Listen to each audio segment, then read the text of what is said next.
Oi, eu sou o Ale Lopes e hoje o nosso Vitrópolis na Estrada é com Dan Jones, vocalista da banda de hard rock Black Seven Coats, após a nossa vinheta.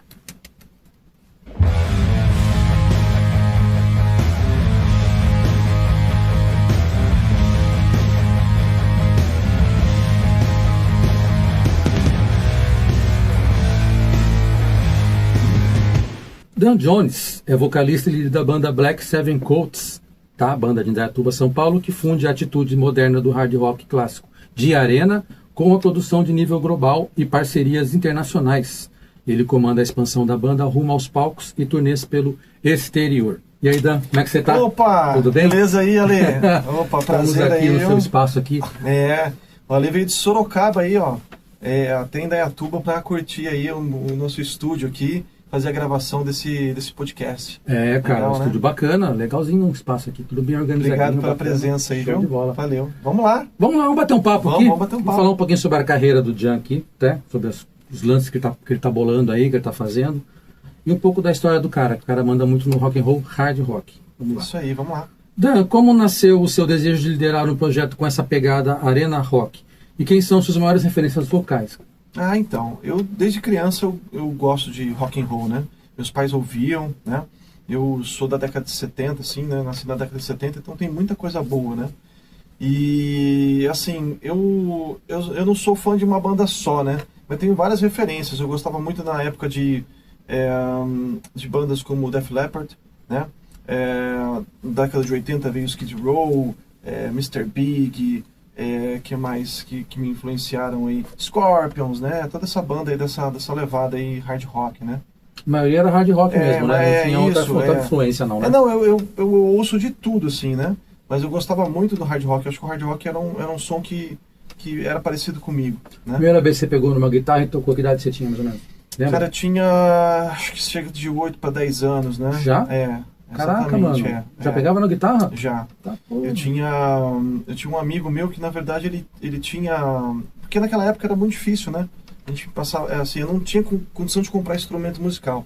E ele comprou um violão e comprou uma guitarra e tal, só que é diferente, né? Porque, assim, eu sou canhoto, né? É engraçado, mas, assim, eu sou ambidestro, mas eu para tocar eu toco com a mão esquerda, né? Sou canhoto. Então, assim, esse meu amigo comprou essa guitarra e ele falou pra mim, eu quero aprender a tocar. Aí eu virava assim, mas assim eu não consigo aprender. E eu pegava aquelas revistinhas na época, não sei se você se lembra. Cifra? As cifras que vinham nas revistinhas, que vinham as bandas assim, que estavam se destacando ali em 80, 90 ali. E ia aprendendo e ensinava meu amigo, né? E o pouco tempo se passou depois eu fui ter uma guitarra, né? E aí, por ter vontade de aprender, de estudar música, eu procurei melhorar a cada vez mais, né? Assim, hoje a música não é a minha fonte de renda principal. Mas infelizmente, né? Infelizmente. Porque no Brasil, infelizmente, o músico é tratado como vagabundo, aquele cara que não faz nada. Mas o pessoal não tem ideia de como é difícil nos bastidores criar toda uma produção, montar uma estratégia de música. Assim, o músico ele tem que ser assim, super versátil, com várias habilidades que às vezes ele até não tem, para poder fazer a coisa acontecer. Cara, olhando para os primeiros singles de 2018, o que você sente que mais mudou na sua forma de compor de lá para cá, cara? De 2018 foi um marco muito grande para mim, porque eu sempre tinha composições na gaveta, né? E aí, a partir de então, eu criei uma música, junto com o baixista, o William Dias, né? Meu amigo Will, que vai assistir esse programa aí com certeza, a gente criou uma identidade em relação a... A gente gostava na época bastante... Aí saiu um pouquinho do hard rock e foi pro Southern Rock. Né? Não sei se você conhece o Southern, né? Sim. Southern, as bandas de hoje que tocam aí nessa pegada, é o Black Label Society, Black Stone Chair e assim por diante. Tem várias bandas legais aí, né? E aí a gente começou a compor nesse nível. Falei, cara, gostei desse som, é um som moderno, tá, vamos fazer. E aí eu comecei a pensar ideias de letra, comecei a escrever. E aí saiu I've Broken, que foi o nosso primeiro single, né, oficial de banda, assim. E aí a Black Seven Coats era um trio, né, praticamente, né. A gente queria desenhar um power trio, né. Eu tocando guitarra e cantando, baixista e batera. As composições sempre foram em inglês? Você fala como assim? As composições da música sempre foram em inglês? Isso. Por que inglês? Porque a ideia do inglês, a minha ideia era que minha canção conseguisse atingir o maior número de pessoas possíveis, né? E eu sempre gostei de música em inglês, sabe? Não desmerecendo nacional, eu adoro nacional também. Tem músicas muito fortes que eu adoro também. Bandas, até dizem tal. que é mais fácil compor em inglês do que em português, porque o que acontece? O inglês é uma música, como a gente pode dizer, é uma música, uma língua cantada já, né? Então é fácil de você colocar versos e tal, né?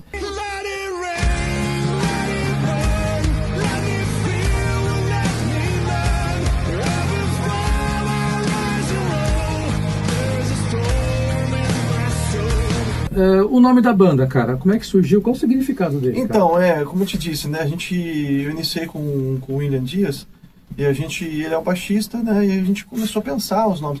Eu até estava citando para vocês hoje a questão para você aí a questão do Black, né? Você vê que eu falei muitas bandas Southern Rocks, Black Label Society, né? A gente falou, entendi. cara, por que a gente não bota alguma coisa com Black? Que Black é um negócio que pega, né? Sei lá. Black Sabbath, poxa, bacana, tudo com Black funciona, quem sabe a gente não pode funcionar. Eu falei, eu gostei. Aí no começo eu tinha colocado Black Coats, achei legal, né, que seria, Coats é potro em inglês, né, cavalo, né, tem a arma chamada Coat, né, Sim. que é uma arma também, né, então, aí o que acontece, a gente até pensou em fazer isso, né, só que daí, depois eu fui procurar na internet lá em 2018, e achei uma banda chamada Black Coats. É muito estranho, mas assim, eu achei que estava na Apple Music e tinham lançado um álbum que não tinha nada a ver com rock, era um outro tipo de música. Aí eu falei, poxa vida, mas ficou tão bonito esse nome, né? Por que a gente não pode usá-lo, né? E a banda acho que fez só um álbum e nunca mais apareceu na mídia, não tem. Na verdade só existe um álbum na Apple Music, nem sei se tem mais, né? Nos dias de hoje, né? Mas a internet e tal, você não acha. Aí eu falei, poxa, cara, pensei, 7 é meu número da sorte.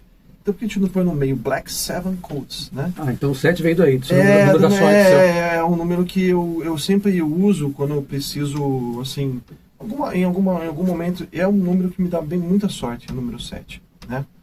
E aí soou bem, falou, Black Seven Coats, legal, ficou bacana. No começo ficou um pouquinho estranho, né? Porque você ainda vai pegando o jeito. E aí, no fim das contas, ele se deu ao fato. Ficou até legal as letras, né, cara? Ficou bacana. Porque o que acontece? Aí ficou 7 cavalos negros, um exemplo, né? Como são só 4 na banda, né? né? Mas assim, 7 são... que abriram a porteira, 3 escapou. 3 escapou, tá tudo certo, tá né? Tudo certo. Aí quando o pessoal me pergunta, eu falo, são 7 cavalos negros, né? Que são uma banda de heavy metal. Não, mas é legal, né? o nome poderoso, nome bacana, show de bola mesmo, cara. Como tem sido liderar sozinho esse processo de transição artística, cara? E manter o foco na produção do novo material? Então, isso, como eu estava falando com você aqui, é um desafio, né? Porque a gente tem um cenário muito diferente hoje em dia, né? Hoje em dia uma banda não lança um disco completo, ela lança singles, né? Lança um single, então ela já tem um disco, mas ela vai lançando pequenas músicas, né?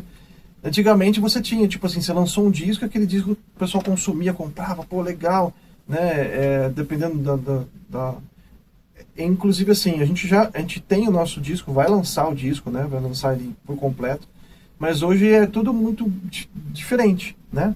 A mídia, né? É difícil produzir uma banda do zero, a gente tenta, né? E é legal o apoio de vocês, da Vitrópolis, trazendo aí o nosso material, mostrando o nosso trabalho pra galera que tá curtindo a Vitrópolis e que vai curtir, né? E essa divulgação realmente é difícil mesmo, né? Desde o começo, como eu estava falando. Trabalhar com um produtor do nível do Thiago Della Vega, cara, exigiu muito de você tecnicamente? Como foi a experiência no estúdio? Então, né, essa foi legal, porque assim, essa experiência com o Thiago, na verdade, depois que o nosso vídeo, que eu estava falando para você aqui no backstage, a gente teve um vídeo chamado, de um clipe, né, de um single chamado Rise Above the Sun, que em fevereiro do ano passado eu coloquei ele, que é uma música muito boa também. Não está no álbum, porque eu já divulguei, então ela ficou fora do álbum. E ela atingiu, assim, quase 50 mil views no YouTube, assim, nas primeiras semanas, né? E vem crescendo, né? E por esse intermédio, o Thiago viu meu trabalho, gostou e falou, cara, gostei do teu trabalho. Você tem mais músicas dessas de hard rock aí? Porque é um trabalho diferente, uma letra boa. Eu falei, tenho, né? E eu tinha mesmo, né? Tinha umas 6, 7. Ele falou, não, eu preciso de 10. Eu falei, não, tá bom. Tem mais umas 4 aqui que eu consigo trabalhar e fazer funcionar, né? E aí eu fiz toda a pré-gravação das músicas aqui no meu estúdio para mostrar para ele as músicas. E ele gostou muito, ele falou, meu, precisamos gravar esse álbum esse ano, que foi o ano passado, né? 2025. E eu, em agosto, fui lá até o estúdio dele em Caxias do Sul, no Rio Grande do Sul, né? E o estúdio dele, assim, é fantástico, ele tem uma arquitetura, ele domina muito o áudio, ele é um guitarrista, e por ele ser um guitarrista, para mim eu fiquei muito contente que minhas guitarras ficaram exatamente exuberantes no álbum, né? Soou como eu gostaria que soasse. Às vezes eu não consigo tirar um som aqui no meu estúdio onde ele tirou um som bacana. E ele é um profissional muito competente, né? Ele tem uma banda chamada Vikram, que é um estilo mais diferenciado, né? E tem um público bem grande. E ele é o guitarrista mais rápido do mundo, né? Mas o Thiago me ajudou bastante, assim, me ajudou a enxergar que as músicas poderiam ser mais, né? Como está sendo, né? O álbum, você já deve ter escutado algumas músicas, Escutei, né? Gostei pra caramba. Então, e aí ainda você não escutou as outras porque a gente não lançou ainda, pessoal. Mas, ó, fiquem ligados aí que o Vitrópolis vai ter de primeira mão na hora que sair. Mandar o pessoal curtir. Exatamente. E assim, e aí foi um desafio mesmo, porque assim, eu sempre tive a estratégia de me gravar sozinho. E quando você pega um produtor que tem uma expertise de rock, que tem expertise nas guitarras, sabe operar a estratégia certinho para que o negócio fique excelente, né?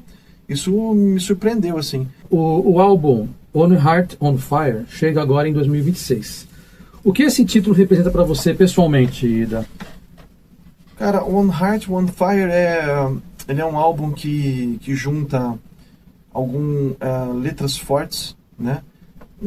Traz um hard rock moderno. Tanto é que eu e o Thiago intitulamos o álbum como Modern Hard Rock, né? Porque não é um hard rock. Hard rock é aquele álbum todo fritado de guitarras, inúmeros mil solos, né? Existem uns solos bacanas, solos melódicos, né? Mas a gente tentou explorar a modernidade da música, trazendo o hard rock como consequência dela, né? Cara, com o novo disco na mão, quais são os próximos passos? O foco total é turnê internacional ou teremos shows em um solo brasileiro aqui, cara? Não, solo brasileiro com certeza, né? A gente recentemente participou aqui de Indaiatuba, tem o 34º Maio Musical, que é uma tradição aqui da cidade de Indaiatuba. Então, todo ano tem esse Maio Musical e ele é sempre super concorrido, as bandas para participar. E a gente já teve a felicidade de participar de mais de 5 edições do Maio, né? Só para te deixar a ideia, essa música, a gente participou do festival aqui, o festival reuniu 110 bandas do Brasil. Caramba, banda pra caramba. É um festival super conceituado e assim, para a Secretaria da Cultura novamente, que está de parabéns, né, organizando esse evento. E a gente conseguiu a segunda colocação, né, no festival, né? E eu ganhei como melhor compositor e assim, um fato inédito, que assim, o festival sempre foi músicas em português, músicas brasileiras. Até então, depois da pandemia 2021, eles permitiram em inglês, né? E a gente foi a primeira banda que ganhou um pódio ali no segundo lugar e também ganhou como eu ganhei como melhor compositor. Tá meus quadrinhos ali, depois você pode colocar na filmagem ali. Você perguntou de estratégia no exterior. Eu com o Thiago, o Thiago tem muitos contatos, né? Ele, por 30 anos, 30 países ele visitou com a técnica dele, né? Guitarrista mais rápido do mundo, mostrando a técnica dele. Então ele tem muita influência lá fora, então ele mandou o álbum para várias influências lá, muita gente gostou, né? Só que o período, assim, uma banda brasileira para fazer sucesso lá fora, ela, assim, tem, como eu te falei, né, tem 100 mil músicas por dia, né? Então o pessoal analisa, então nossa banda tá lá na análise da turma, o pessoal gostou do projeto, só que geralmente demora de 6 meses a 8 meses para o pessoal entrar em contato para falar, olha, gostei, a gente analisou, né? Porque não é só uma questão que a música é boa, tem uma questão estatisticamente, né? Eles trabalham muito com números, né? Eu fiz uma perguntinha surpresa aqui, ele não sabe, eu vou perguntar agora pra ele. Vamos lá. Vamos lá, legal, ó. Imagina que a Black Seven Coat acaba de ganhar um motorhome personalizado para cruzar o mundo, tá ligado? Se você pudesse escolher qualquer lenda do rock, cara, viva ou morta, para ser o motorista oficial dessa turnê e contar histórias no caminho, quem você colocaria no volante, cara? Eu posso escolher 2, né? Um que, tipo assim, um que vai guiando, o outro tá ali no GPS. No GPS. Pode tá ser. bom, então, Pode tá ser. bom, pode ser? Pode. Porque senão aí eu vou escolher um e aí eu queria escolher o outro também. O outro vai ficar magoado com ele. Pode ser, ele vai ficar magoado. Ele é amigão meu, né? Amigo do Thiago também. Mas assim, eu escolheria o David Coverdale do Whitesnake. Mas o copiloto seria o Paul Gilbert do Mr. Big, guitarrista, né? Eu acho que esses dois aí seria legal. Seria uma viagem boa, uma conversa boa. Seria uma conversa boa.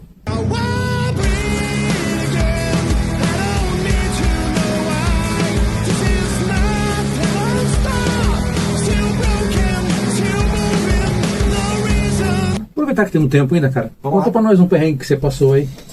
Perrengue, nossa, cara, de música, tem muitos, né? Tem muitos. Foi meio engraçado. Deixa eu pensar aqui um Engraçado pros outros, não pra ele, né? perrengue. Cara, eu vou contar um perrengue mais recente, né? Falando do festival de música aqui de Indaiatuba, né? Do festival de rock, né? Quando eu fui entrar porque a gente toca 2 músicas, né? Uma música de trabalho, a música de trabalho e a música de passagem de som, né? E eu tava todo bem tranquilo, eu tava bem sossegado, tal, tudo tranquilo e tal. Mas na hora que foi entrar no palco, deu uma cãibra na perna esquerda.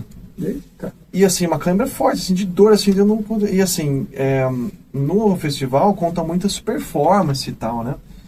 E quando eu fui fazer a música de passagem de som, e aí na hora que fui tocar ela, deu a cãibra. Aí eu falei, poxa, eu tinha que me mover no palco e virar ali e tal. E o pessoal tocando, e eu assim, meio que mancando, mas fazendo uma performance, né? Porque tem que fazer a performance, né? Aí foi passando a câimbra, e no Rise Again a câimbra voltou de novo, né? E assim, eu fiquei um pouquinho, até com falta de ar pra cantar. E é um perrengue danado, porque você tá sendo avaliado, você não pode deixar a peteca cair, né? E aí eu lá cantando, e a câimbra ali, não sei o que, eu esticava a perna, eu fazia assim, eu dava umas dançadas meio diferentes, e eu fui passando a câimbra no meio da música ali, só sei que foi um perrengue danado. Porque daí, nervoso, eu falei, pô, não vou conseguir fazer performance, e aí começou a faltar ar, não conseguia pegar as notas, assim, cantando, assim, eu tava cantando, falava, será que eu vou conseguir a nota? E eu pensando na nota e cantando, foi um perrengue brabo. Caramba, né? E depois de tudo isso, acho que ninguém notou, né? Ganhamos lá, segundo lugar, ganhamos o melhor compositor. E na segunda-feira eu tava lá no hospital, no pronto-socorro, porque a câimbra dormiu, né? Esquentou, né? Aí, no que eu dormi, no outro dia, acordou, meio com a perna mancando. Falei, acho que eu vou lá ver o que aconteceu. Mas foi um perrengue meio brabo. Dan, conta pra nós suas redes sociais para contato, quem quiser. Bom, galera, comunicar é o seguinte, com vocês aí. A nossa rede social Instagram, vocês vão colocar assim embaixo ali, ó, pessoas não é escrito assim, porque muitas vezes o pessoal confunde, né? Mas é black, @black, número 7, né? Número da sorte, codes, tá? E o YouTube também tá Black 7 Codes, né? Tem TikTok também, todas as redes nós estamos. Para contato principal com você é o Instagram. Instagram, vocês podem mandar lá no direct, né? Aí a gente tem o Jonathan da produção da Black 7 Codes que faz lá o contato inicial com fãs, né? E assim, eu também tô lá às vezes, de vez em quando, vocês podem me encontrar lá. Então, às vezes você chamava, é o Dan, tô aqui, né? Eu fico lá nas redes sociais, né? E também tem o contato lá dentro do Instagram, tem o contato, tem o site da Black 7 Codes, né? Vocês black7codes.com ou .com.br, tem os dois, porque a gente tem um site que é internacional para os contratantes internacionais. Dan, muito obrigado pela confiança, Obrigado, cara, viu? tá? Por compartilhar sua história com a gente aqui. Sucesso na caminhada. Valeu. Galera, não deixe de seguir, tá? O Dan Jones e a Black 7 Codes nas redes sociais. Visitem o nosso canal para ver as outras entrevistas que temos também. O link tá na descrição. Valorize a cena, valorize o artista autoral. A gente se vê na próxima. Valeu. Isso aí. Valeu, Dan. Muito obrigado. Show de bola. Você pra caramba. Valeu, viu? Até a próxima, Let's galera. rock. Show.